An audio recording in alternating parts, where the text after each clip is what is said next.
Mais uma vez, sejam todos bem-vindos a esse nosso canal Kardecizando. Como todos vocês já sabem, é um canal de pequenos estudos espíritas, da doutrina dos espíritos. No último vídeo nós falamos sobre a questão 119, quando Kardec fez aquela pergunta: por que Deus não isenta os espíritos das provas que eles cabem cumprir para o progresso? Já está lá nesse vídeo, mas faltou um comentário de Kardec muito importante que eu quero ler para todos vocês aqui, né, para que vocês fiquem bem entendidos sobre esse assunto. Mas antes de mais nada, mais uma vez, para não perder o costume, quero pedir a todos vocês: inscrevam-se no canal, deem like, apertem o botão de inscrito, a tecla todas para receber as notificações do YouTube, mas sobretudo, meus irmãos, compartilhem, repassem para o máximo de pessoas que vocês puderem. É importante esses estudos chegarem a todas as pessoas. O povo está esquecendo disso, da sua realidade espiritual. Muito bem, como é que foi o comentário de Kardec a respeito da pergunta 119? Ele disse assim, pois que na vida social todos os homens podem chegar às mais altas funções, seria o caso de perguntar-se por que o soberano de um país não faz de cada um de seus soldados um general? Por que todos os empregados subalternos não são funcionários superiores? Por que todos os colegiais não são mestres? Ora, entre a vida social e a espiritual há essa diferença. Enquanto a primeira, que é a vida social, é limitada e nem sempre permite que o homem suba todos os seus degraus, a segunda, que é a espiritual, é indefinida e a todos oferece a possibilidade de se elevarem ao grau supremo. Então, quer dizer, Deus não criou ninguém com privilégios. Ninguém tem privilégios. A todos nós, encarnados aqui na Terra e desencarnados que ainda precisam reencarnar, tem essa possibilidade de caminharem e se elevarem ao grau supremo, para chegar junto do Pai, Muito bem, então dito isso, nós vamos passar agora para a pergunta 120 do Livro dos Espíritos. Diz assim, Kardec pergunta da seguinte forma: todos os espíritos passam pela fieira do mal para chegar ao bem? A resposta: pela fieira do mal, não. Pela fieira do mal, não.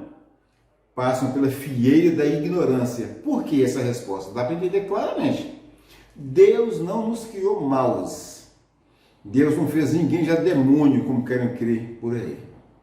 Deus fez todo mundo apenas simples e ignorantes. Ignorantes no sentido do conhecimento. E nada mais do que isso. Então nós passamos não pela fieira do mal. Deus não criou graus de escala de mal para a gente percorrer. Agora, nós passamos pela fieira da ignorância. Cometemos muitos erros em nossas vidas, em nossas reencarnações, em função do desconhecimento, em função da ignorância das coisas de Deus. Por isso que o nosso Senhor Jesus Cristo diz claramente: conhecereis a verdade, que a verdade vos libertará. Ou seja, dessa ignorância, do conhecimento, que nos leva a praticar tantos males contra nós mesmos e contra nossos irmãos. Ficou bem claro aí, meus irmãos? Então, muito bem. A pergunta 121, Kardec perguntou assim: por que alguns espíritos seguiram o caminho do bem e outros o do mal? Olha só que pergunta bem capciosa. Uns foram pelo bem, outros pelo mal. A resposta: não têm eles no livre arbítrio? Deus não os criou mal, criou-os simples e ignorantes. Isto é, tendo tanta aptidão para o bem quanto para o mal. Os que são maus assim se tornaram por vontade própria. Ou seja, eu sempre disse assim nos centros espíritas: um dia Deus dá um espírito pronto e acabado, é como se batesse um carimbo na nossa testa. Esse espírito pronto e acabado está adentrando ao mundo do homem, vamos dizer assim, ao reino hominal, para separar um pouquinho reino animal, embora somos todos o mesmo reino, hominal agora, ser pensante, inteligente, pronto e acabado, para seguir sua própria vida e escolher, fazer suas escolhas. Aí, quando a pessoa descobre ali que uma coisinha errada lhe traz um benefício, aquilo lhe grava. É como uma criancinha que às vezes os pais não têm muito cuidado. Ele chega em casa com um brinquedinho que ele achou muito bonito, na casa de um vizinho, de um amiguinho, Ele pega aquele brinquedinho e chega em casa. O pai e a mãe, dois desavisados, não perguntam de onde veio aquilo. Então, quer dizer, aquela criança passa a ficar com aquilo na mente dele. Tudo que ele enxergar, que lhe agradar, ele pega. Ele ainda não sabe que aquilo é muito mal. Mas uma coisa você pode ter certeza. Ele pega escondido, porque sabe que não é dele. Esse princípiozinho, essa noçãozinha básica do certo e do errado, Deus colocou dentro de nós. Então, mesmo sabendo que não é muito bom, pega e leva. Aí não recebe nenhuma corrigenda dos pais, ele se acostuma com aquilo. Daí a pouco se torna um homem mau ou uma mulher má, cheio de problemas, que vai ficar em reencarnações e reencarnações, cada uma mais sofrida do outro. Porque cada erro que se comete tem uma consequência. Não é pelo fato de estar ignorando que pegar aquele brinquedo ou fazer qualquer coisa, ignorando que aquilo é errado, que isenta o homem das devidas sanções. Né? No direito penal, uma frase diz assim: ninguém se exime de cumprir a lei alegando desconhecimento. Exatamente. Nas coisas divinas, também é do mesmo jeito. Você pode não conhecer, mas vai ter que aprender. Senão você vai repetir sempre. E vai caçar sempre a desculpa do que você fez. Tá bom? Você sabe, por exemplo, que levantar falso testemunho não é correto. Então você levanta.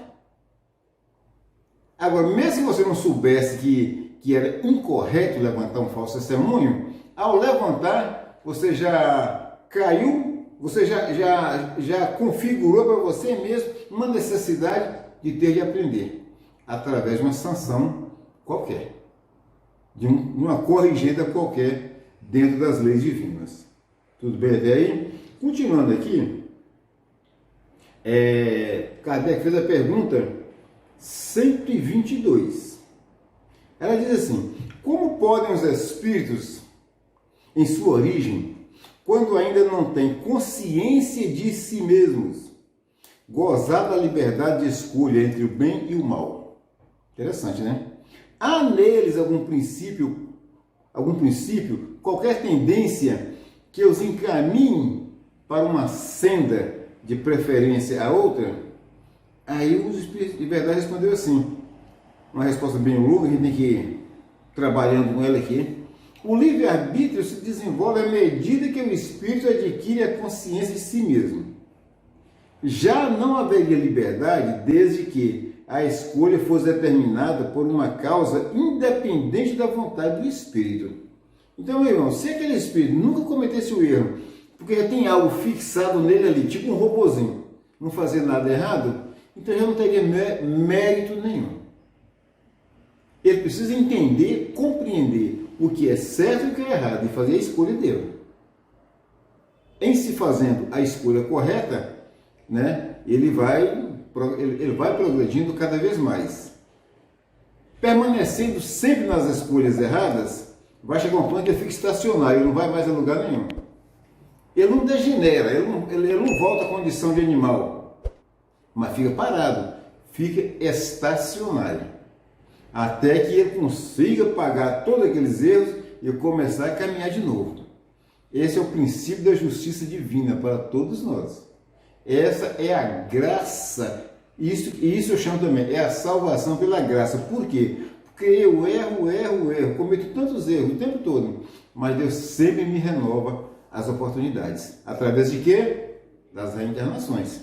Aí no nosso canal tem centenas de vídeos aí agora falando sobre reencarnação na Bíblia. E tem mais alguns para sair brevemente. Então, continuando, o Espírito fala assim: a causa não está nele, está fora dele, nas influências a que cede em virtude da sua livre vontade.